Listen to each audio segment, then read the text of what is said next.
Good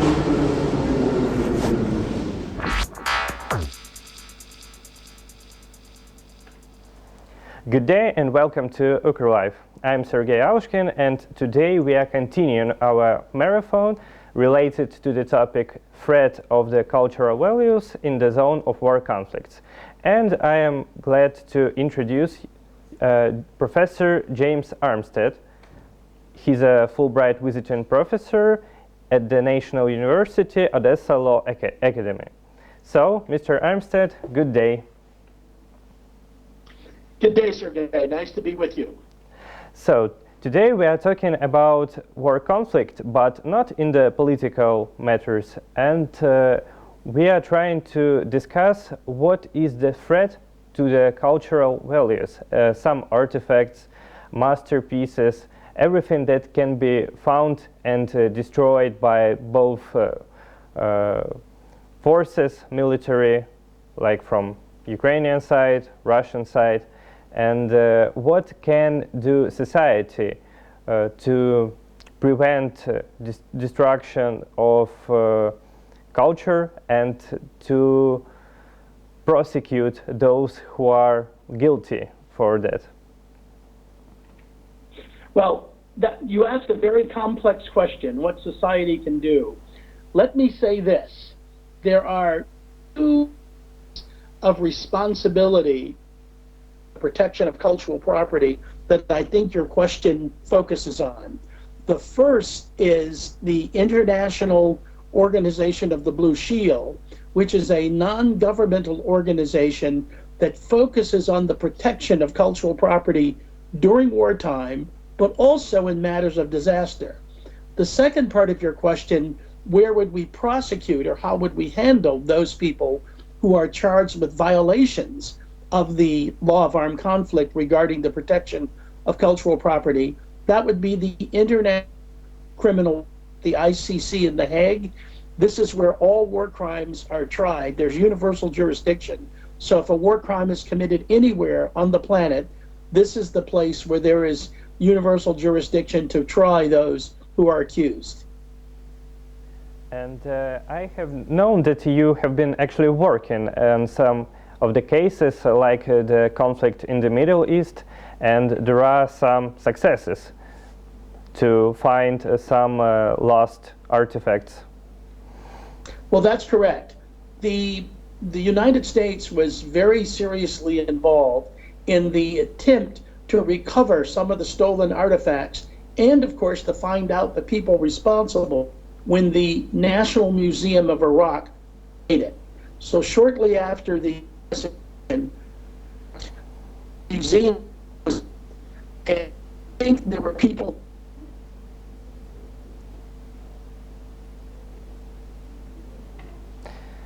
some technical problems. Who were actually employees. Excuse me, actually, can you repeat? In Iraq, the offices, the prosecution offices, yes. Starting from where? When you started talking about National Museum in Iraq. When the National Museum of Iraq, shortly after the U.S. invasion, it, and many of the artifacts were taken away and stolen and ended up on the black market. Some of these were sold in Europe, some in the United States. We think a lot of these artifacts are in the homes of millionaires and billionaires who wanted to have some of these antiquities. A number of these artifacts were recovered through the efforts of the United States Marine Corps, sent an officer who was an expert in the prosecution of these matters.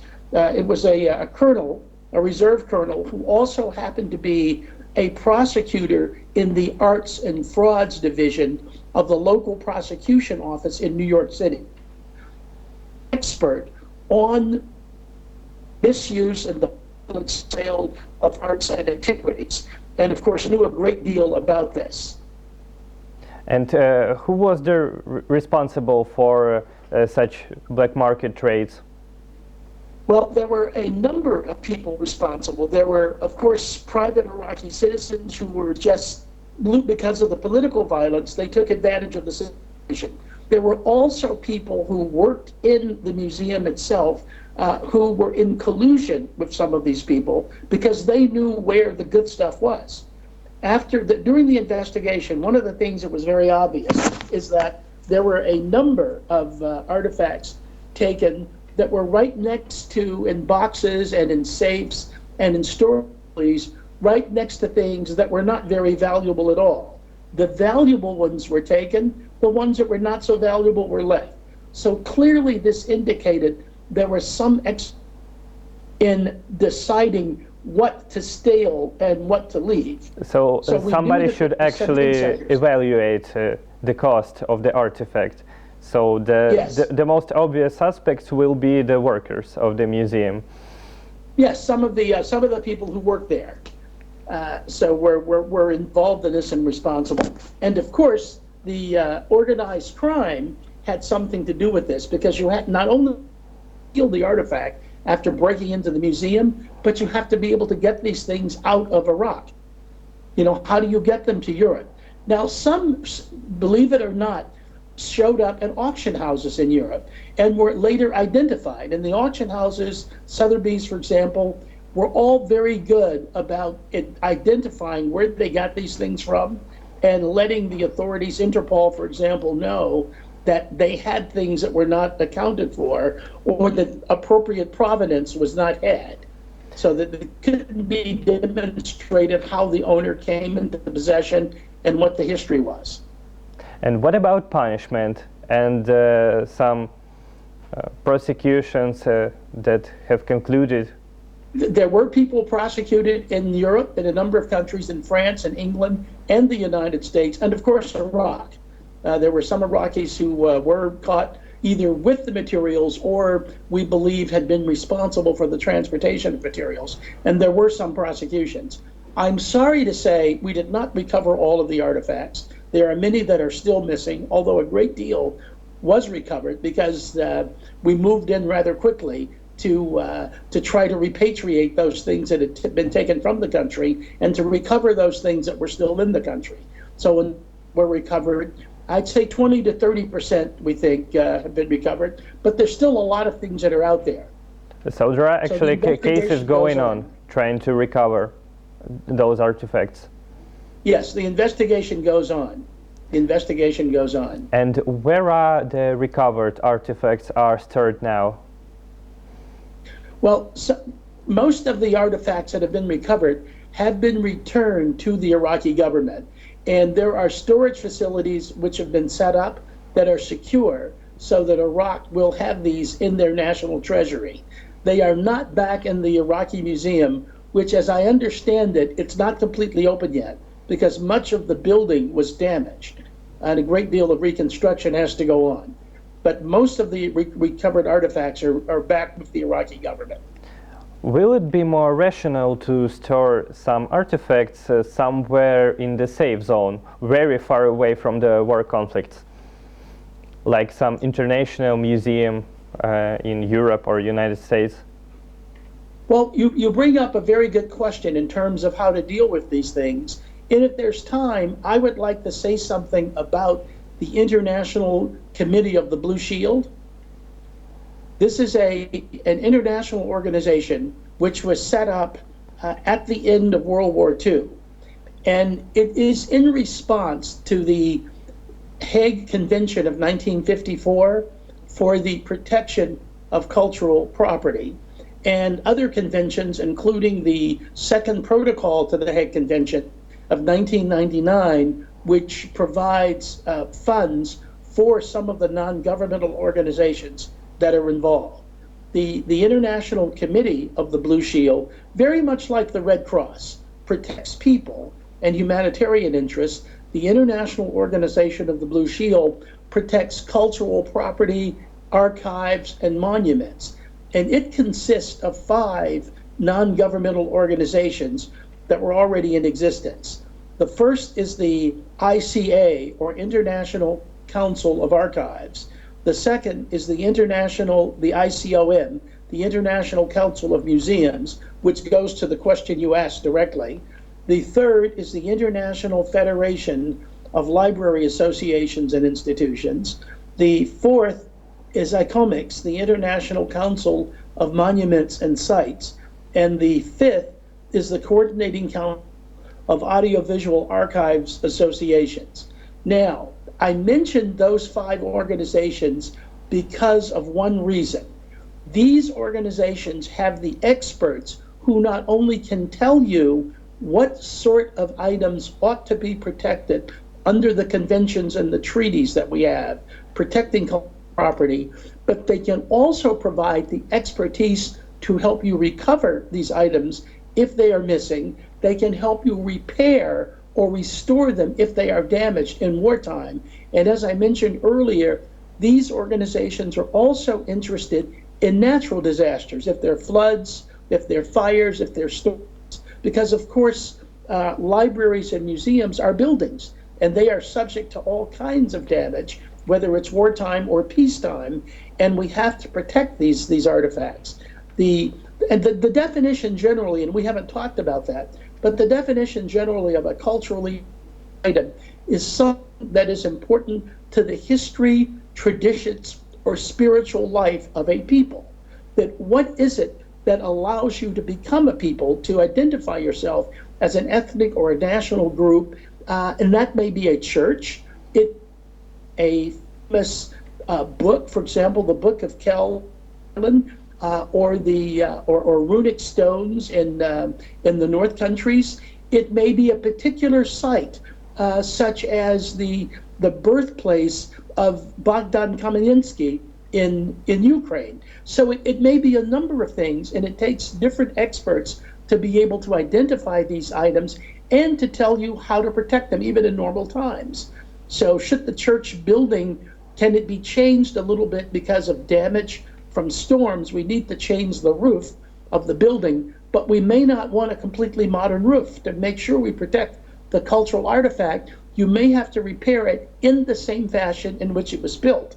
So you need experts, people who are archivists at museums, people who work in libraries, who are experts on the paper record, the paper trail, the books, and the items that are kept in libraries. And of course, there are outdoor monuments and architectural sites as well around the world. So all of those organizations come together under the aegis of the International Committee of the Blue Shield, and then the various countries have their own committees, which are members. And I'm very happy to say the Ukraine, a little over a year ago, began putting together a committee of the Blue Shield for the Ukraine. So that's being organized right now. There are a number of experts that are coming together. They're looking at the talent in the Ukraine, the experts you have in protecting things. And of course, they're beginning to make lists and look at the items that should be protected within your country, within the Ukraine. It's interesting. What does Blue Shield for the destroyed Syrian ancient cities by the ISIS? Do you remember those stories about terrorists smashing ancient columns, Yes. destroying museums? What about them now? Well, those are certainly things that the International Organization of the Blue Shield is concerned with. And as those various areas are back from ISIS or Daesh, depending on what you call them, experts go in when it's safe and attempt to locate items that are there that have been scattered. And of course, where the buildings or where an item has been destroyed, we try to find what's available to repair or restore those items. Unfortunately, in many cases, ISIS totally destroyed a number of very priceless artifacts. Statuary that represents ancient gods, for example, they find that antithetical to their religion, and those things were completely destroyed. The Taliban in Afghanistan destroyed a Buddha that was almost 2,000 years old. It was the largest statue of Buddha that we are aware that's ever existed. So things like this, it was blown up completely.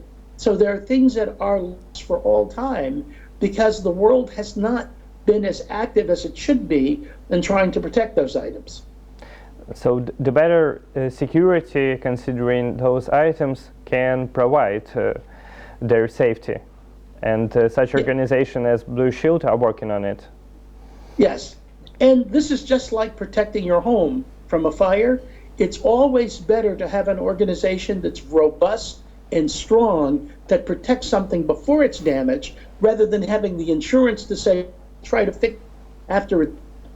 That's a lot more difficult. And with cultural property, of course, these are items that tell us about our human history and who we are as people, and where our religions come from, where our language, where our history, all of these, our culture, where they come from. If lost, we don't have a record of who we are. So it's quite significant in terms of the scholarship that needed so that we can study our own history, and of course the cultural traditions that we have that define who we are as people. Okay, it's very important, but let's talk about the Ukrainian crisis, which have begun in the 2014, and Yes. Many have forgotten that even during the clashes in Kiev between protesters and Yes. government, there were some assaults on the Kiev museums, and The Kiev Museum of History on the night of the 18th of October 2014 Even was 2014. broken into and was raided. So what did actually have been lost?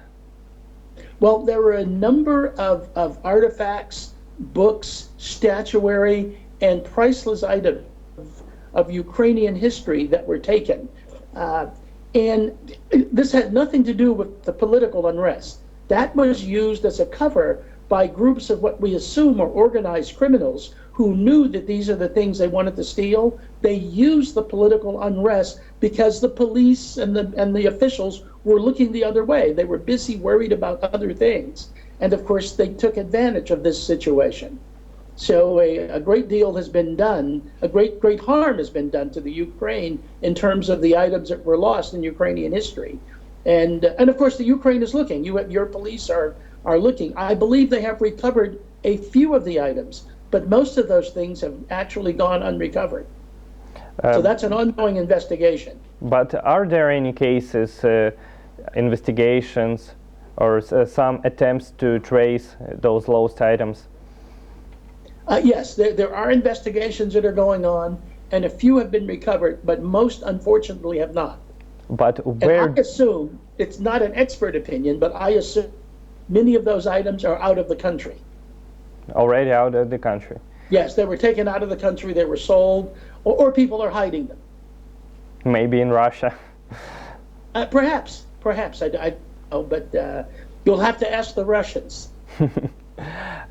What organization does Blue Shield do something about those items? Yes, the Blue Shield furnishes technical support to the investigating agencies. So Blue Shield would provide experts on Ukrainian art, on Ukrainian artifacts, on Ukrainian history to the investigatory agencies internationally, such as Interpol, if some indication are that items are moving on the international market. And of course, even the investigators in the Ukraine are not necessarily art experts. So expertise would be provided. If you find that the article, a particular article, and it's damaged, there are museum and artifacts and art experts who can help restore and repair those items as well. And what about Crimean crisis and war in the Donbas region? There also some damage to the cultural sites and findings. Yes. Building churches have been damaged in the fighting, and there has not been a sense, and I would argue on either side, there's been some carelessness as to the buildings that have been destroyed that are considered protected property. If you understand, when you put the red armband on of the Red Cross, that is a protected person on doctors and nurses, or painted on a hospital. The Blue Shield has the same protection, that is internationally protected, and it violates international law if a military organization harms that building. If it destroys that building, you can't use it for military purposes, and you cannot destroy it. So it's the same kind of protection, although the Red Cross is more familiar, but the Blue Shield has the same level of protection. and it's not being respected. We need to do more to make sure that's done. What about cases and investigations nowadays? Are they even possible during wartime, or we should wait the peace when we can finally assess the damage to our cultural sites and values? Oh, I think, now this is I'm not in the government of the Ukraine, and I don't speak for the Blue Shield organization, but in my opinion, you should go to work immediately. You should not wait. Now, under the Ukrainian Criminal Code, Chapter 920, which are the military of the Criminal Code, these are crimes that deal with hostilities and crimes mostly that can be committed by soldiers.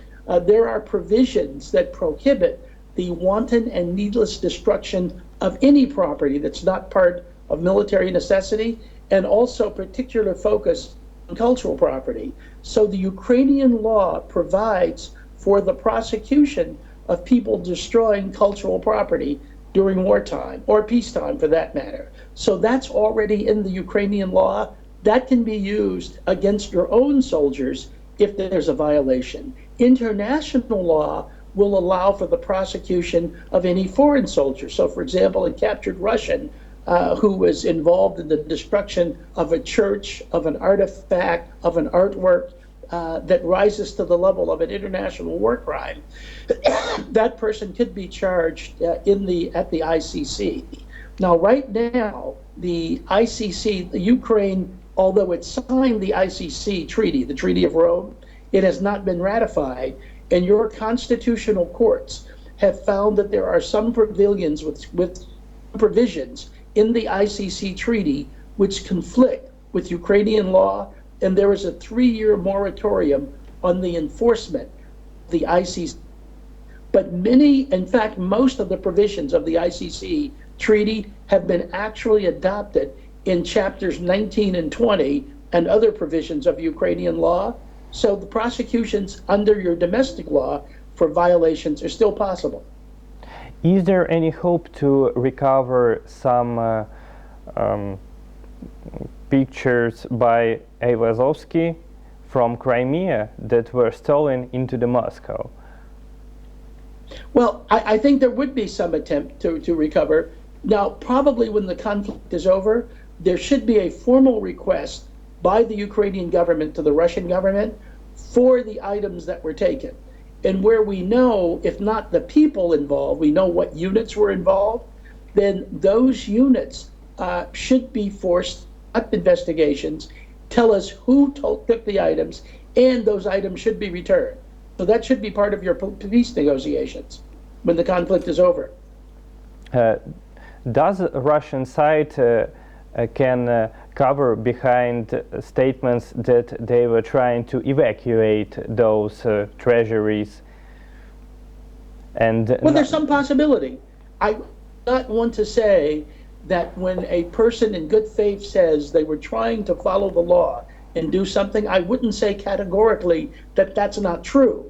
But when the war is over, if they have removed them for safekeeping, that's fine. Now bring them back. Okay. That proves that they were telling the truth if they bring them back.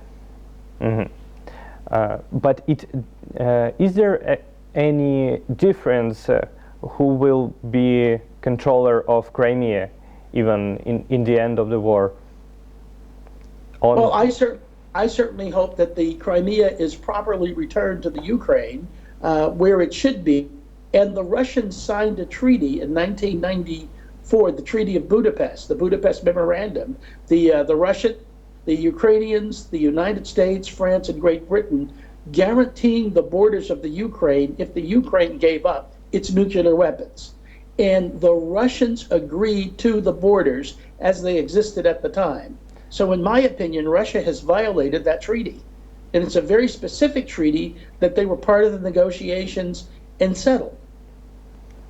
Okay, so it even doesn't matter who will control, because Crimea, of course, is Ukrainian, but yes. Even during the occupation, those treasuries should be returned to the Ukrainian museums in the safe zones like Kiev by the request. of Ukrainian side. But I would agree with that. is there any request from Ukrainian government to Russia right now? No, I am not aware of that. That would be diplomatic negotiations, some of which are public, but of course there are private negotiations all the time. And I would have no knowledge of any of the private negotiations, but I am unaware that publicly the Ukraine has asked formally for the return. There has certainly been a great deal of talk. In the press, people have said that these should be returned, but that's a matter of formal negotiations between the two governments, and I am unaware as to what has transpired specifically that question. I'm asking that because actually Ukraine just gathering the information considering the aggression to state it by legal means, not just loud phrases in the press. Yes. Worldwide. And we should add the violations on our cultural sites by the Russia to that charge in some international court or a Hague tribunal against Russia, or there will be separate case. How do you think? Well, I think that if the items are not returned, then the International Court of Justice, the ICJ, is where the Ukraine should go and force Russia into court to respond to where those items are. Where we think wars have been committed, then of course the Ukraine can charge individuals in the Russian military or civilian authorities for that matter with the commission of war crimes. Okay. Well, thank you for your information. It was James Armstead from Odessa National University, and stay on the Hooker Live, wait for our next interviews. Thank you. Thank you.